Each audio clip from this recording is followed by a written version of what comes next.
Assalamualaikum warahmatullahi wabarakatuh. Innal hamdalillah nahmaduhu wa nasta'inu wa nastaghfiruhu wa na'udzubillahi min syururi anfusina wa min sayyiati a'malina may yahdihillahu fala mudhiyalah wa may yudlil fala hadiyalah. Wa asyhadu an la ilaha illallah wa asyhadu anna Muhammadar Rasulullah. Wassalamu ala Muhammadin wa ala alihi washabihi ajmain, amma ba'du. Hadirin yang saya hormati, sesuai dengan tema yang akan saya sampaikan, yaitu mencintai karena Allah. Jadi kita itu harus melihat kepada diri kita sendiri, apakah kita mencintai orang-orang yang di sekitar kita itu semata-mata hanya karena Allah atau hanya karena nafsu belaka. Jadi ketika kita mencintai seorang karena Allah, maka itu menunjukkan bahwa iman kita itu sudah sempurna, seperti yang dijelaskan dalam hadis berikut. Barang siapa yang mencintai seorang karena Allah dan membenci seorang karena Allah, dan memberi seseorang karena Allah dan tidak memberi seseorang pun karena Allah, maka sudah sempurna iman seseorang tersebut. Hadis riwayat Abu Dawud. Dari hadis di atas kita dapat mengambil kesimpulan bahwa cinta dan benci yang kita miliki itu semuanya harus dilakukan karena Allah. Karena jika cinta yang diberikan tidak diikat dengan cinta kepada Allah, tentu saja cinta itu sia-sia dan tidak akan bermanfaat. Semakin kita dekat kepada Allah, maka semakin bagus pula agama kita. Mencintai karena Allah juga diharapkan agar kita dapat merasakan kelezatan dan manisnya iman. Disebutkan bahwa pada hari kiamat kelak, seluruh manusia akan dikumpulkan di padang mahsyar untuk menunggu hisab perbuatan mereka selama di dunia. Dan pada hari itu, kebanyakan manusia akan merasa sangat kepayahan dengan kondisi mereka tergantung pada amalnya. Jadi ketika amal kita bagus di dunia, maka nanti di padang mahsyar kita tidak akan terlalu merasa kepayahan. Nah, maka akan sangat beruntung bagi orang-orang yang saling mencintai karena Allah. Jadi ketika kita mencintai karena Allah, nanti di padang mahsyar kita itu tidak akan terlalu merasa kepayahan.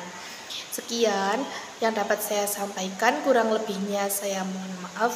Wassalamualaikum warahmatullahi wabarakatuh. Bismillahirrahmanirrahim.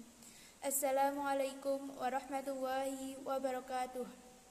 Alhamdulillahirabbil alamin wa bihi nasta'inu ala umuri dunya waddin, wassalatu wassalamu ala asrofil anbiya'i wal mursalin wa ala alihi wa sahbihi ajmain, amma ba'du.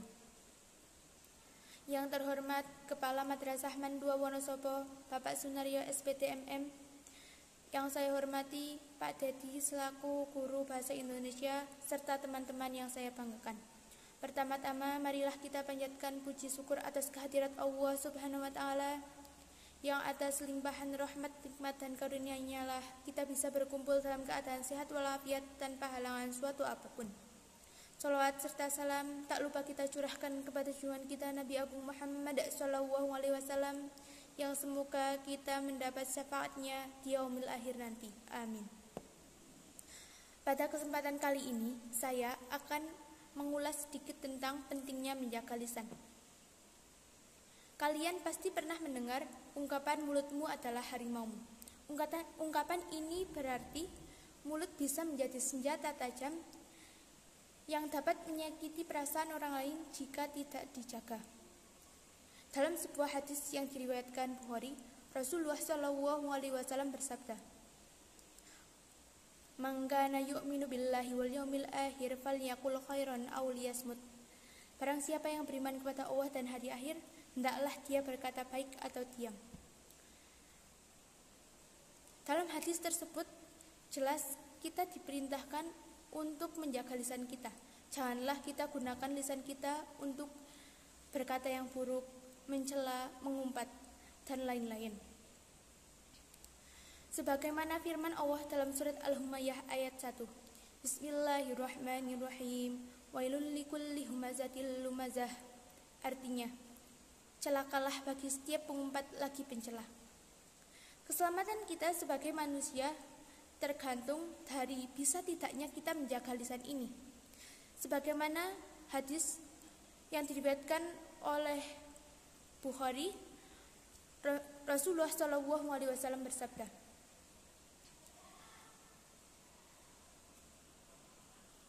"Salamatul insan fi hifdzil lisan." Keselamatan seorang manusia tergantung dari bisa tidaknya dia menjaga lisan.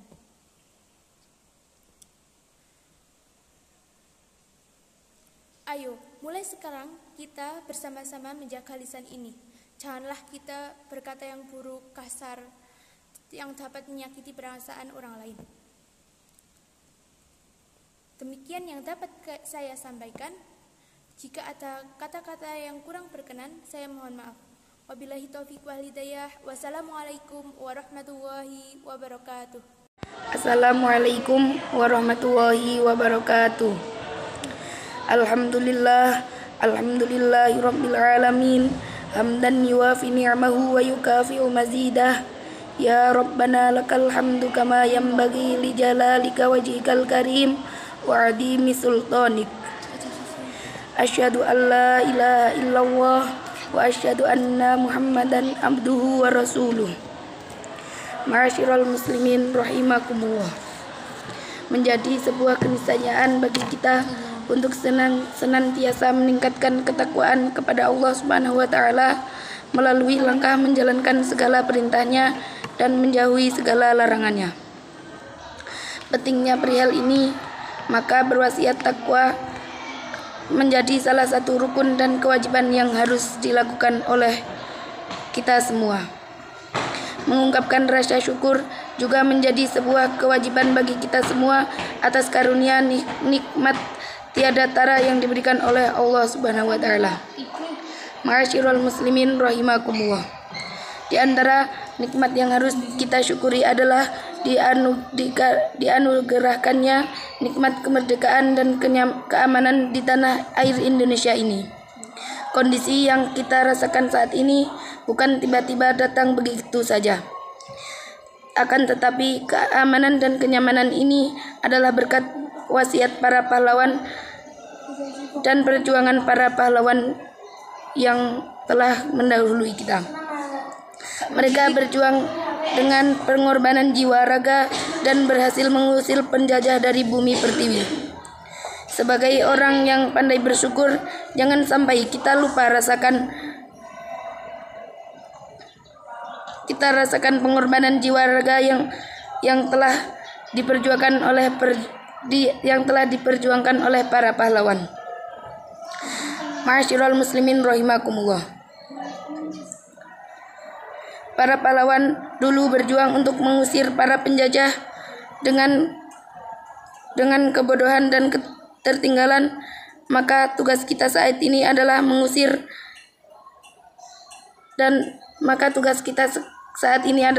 mempertahankan kemerdekaan yang telah diperjuangkan oleh para pahlawan. Sebagai modal menjaga kemerdekaan saat ini, semoga kita bisa meneladani mereka sebagai model untuk mengisi kemerdekaan saat ini. Cukup sekian. Wassalamualaikum warahmatullahi wabarakatuh. Assalamualaikum warahmatullahi wabarakatuh. Alhamdulillahilladzi hadana subulas salam wa afhamana bi syari'atin nabiyil karim. Asyhadu an la ilaha illallah wahdahu la syarikalah wa asyhadu anna Muhammadan abduhu wa rasuluh. Shadaqallahul azim. Jamaah salat Jumat hafidhukumullah. Setelah melaksanakan sholat 5 waktu, kita terbiasa berdoa seperti doa yang ada pada surat Al-Baqarah ayat 201. Bismillahirrahmanirrahim. Rabbana atina fid dunya hasanah wa fil akhirati hasanah wa qina adzabannar. Pertanyaannya, bagaimana agar kita terhindar dari siksa neraka? Sebagaimana dijelaskan dalam hadis sahih yang diriwayatkan oleh Imam Ahmad. Bismillahirrahmanirrahim. Hurrima 'alan nari kullu hayyinin layyinin sahlin qarib minan nar. Artinya, diharamkan atas api neraka setiap orang yang rendah hati, lemah lembut, mudah serta dekat dengan manusia. Hadis riwayat Ahmad. Golongan pertama orang yang tidak masuk neraka adalah orang yang rendah hati, tidak sombong, dan tidak meremehkan orang lain. Berbeda dengan orang sombong, Orang yang menganggap dirinya melebihi terhadap orang lain, merasa dirinya paling benar, ia tidak akan dapat merasakan surga Allah. Mengapa orang yang sombong tidak dapat masuk surga? Karena sombong menjauhkan seseorang dari akhlak seorang mukmin. Orang sombong tidak bisa mengasihi orang mukmin seperti ia mencintai dirinya sendiri. Agar terhindar dari sifat sombong, Khalifah Umar bin Abdul Aziz menyisihkan hartanya setiap hari 1 dirham untuk memberi makan kepada umat Islam yang membutuhkan. Dari sini dapat disimpulkan bahwa anjuran Rasulullah agar kita tidak masuk neraka adalah selalu menjadi manusia yang rendah hati, lemah lembut. Semoga kita selalu mendapat rahmat Allah, agar kita menjadi manusia yang haram masuk neraka dan dimasukkan surga Allah. Amin ya rabbal alamin. Wassalamualaikum warahmatullahi wabarakatuh. Bismillahirrahmanirrahim. Assalamualaikum warahmatullahi wabarakatuh. Alhamdulillahirabbil alamin wa bihi nasta'inu ala umuri dunya waddin. Wassalatu wassalamu ala asrofil anbiya'i wal mursalin wa ala alihi wa sahbihi ajma'in, amma ba'du. Yang terhormat Kepala Madrasah Man 2 Wonosobo, Bapak Sunaryo SPTMM. Yang saya hormati Pak Dedi selaku guru bahasa Indonesia serta teman-teman yang saya banggakan. Pertama-tama marilah kita panjatkan puji syukur atas kehadirat Allah Subhanahu wa taala, yang atas limpahan rahmat, nikmat dan karunia-Nya lah kita bisa berkumpul dalam keadaan sehat walafiat tanpa halangan suatu apapun. Sholawat serta salam tak lupa kita curahkan kepada junjungan kita Nabi Agung Muhammad SAW, yang semoga kita mendapat syafaatnya di yaumil akhir nanti. Amin. Pada kesempatan kali ini saya akan mengulas sedikit tentang pentingnya menjaga lisan. Kalian pasti pernah mendengar ungkapan mulutmu adalah harimaumu. Ungkapan ini berarti mulut bisa menjadi senjata tajam yang dapat menyakiti perasaan orang lain jika tidak dijaga. Dalam sebuah hadis yang diriwayatkan Bukhari, Rasulullah SAW bersabda, "Man kana yu'minu billahi wal yawmil akhir falyaqul khairan aw liyasmut."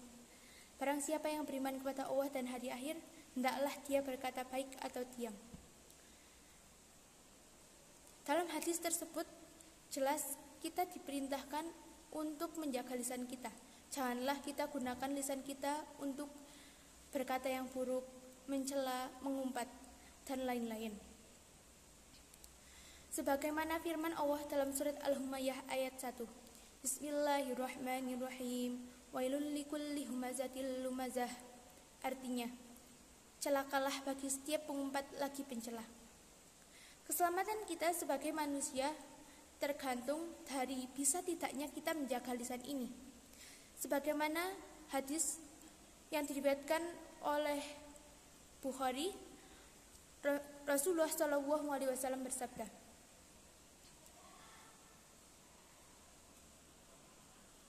"Salamatul insan fi hifdzil lisan." Keselamatan seorang manusia tergantung dari bisa tidaknya dia menjaga lisan.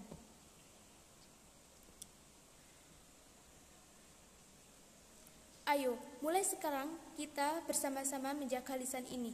Janganlah kita berkata yang buruk, kasar, yang dapat menyakiti perasaan orang lain. Demikian yang dapat saya sampaikan. Jika ada kata-kata yang kurang berkenan, saya mohon maaf. Wabillahi taufiq wal hidayah. Wassalamualaikum warahmatullahi wabarakatuh. Assalamualaikum warahmatullahi wabarakatuh. Jamaah muslim yang berbahagia, masyarakat muslimin rahimakumullah. Layaknya orang tua yang memanjakan anaknya, Allah pun kerap memanjakan hambanya dengan istilah istidraj.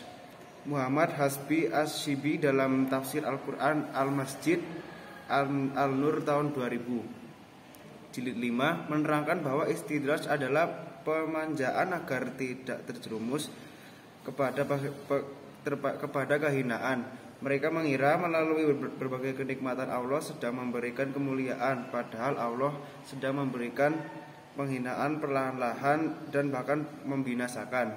Mereka selalu berbuat maksiat dan tidak beribadah. Namun Allah memberikan kemewahan dunia, Allah memberikan harta yang melimpah, dan Allah memberikan mereka rezeki yang berlimpah padahal mereka tidak pernah bersedekah. Allah mengkaruniakan rezeki berlipat-lipat padahal jarang sholat, tidak senang pada nasihat ulama dan terus berbuat maksiat, hidup dikagumi, dihormati padahal tidak pernah saling menghormati. Alangkah bejat diikuti, diteladani dan diidolakan padahal bangga mengumbar aurat dalam berpakaian. Sangat jarang diuji sakit padahal dosa-dosa menggunung, tidak pernah diberikan musibah padahal gaya hidupnya jumawa, meremehkan sesama, angkuh dan berdebat. Alhamdulillah hamdai wa fi ni'mata wa yukafi majidah. Ya Rabbana lakal hamdu kama yanbaghi li jalali wajhikal karim wa li sultanik. Subhanallahu la akhitana alaika anta kama atnaital ala nafsik. Wa asyhadu an la ilaha illallah wahdahu la syarikalah. Wa asyhadu anna Muhammadan abduhu wa rasuluhu wa safiyuhu wa khalilah. Khairu nabiyyi arsalahu Allahu ilal alamil kalli basyirau wa nazira. Allahumma sholli wa sallim wa barik ala sayyidina Muhammad wa ala ali sayyidina Muhammad salata wa salama daimaini matallazimati ila yaumiddin. Alhamdulillah. Assalamualaikum warahmatullahi wabarakatuh.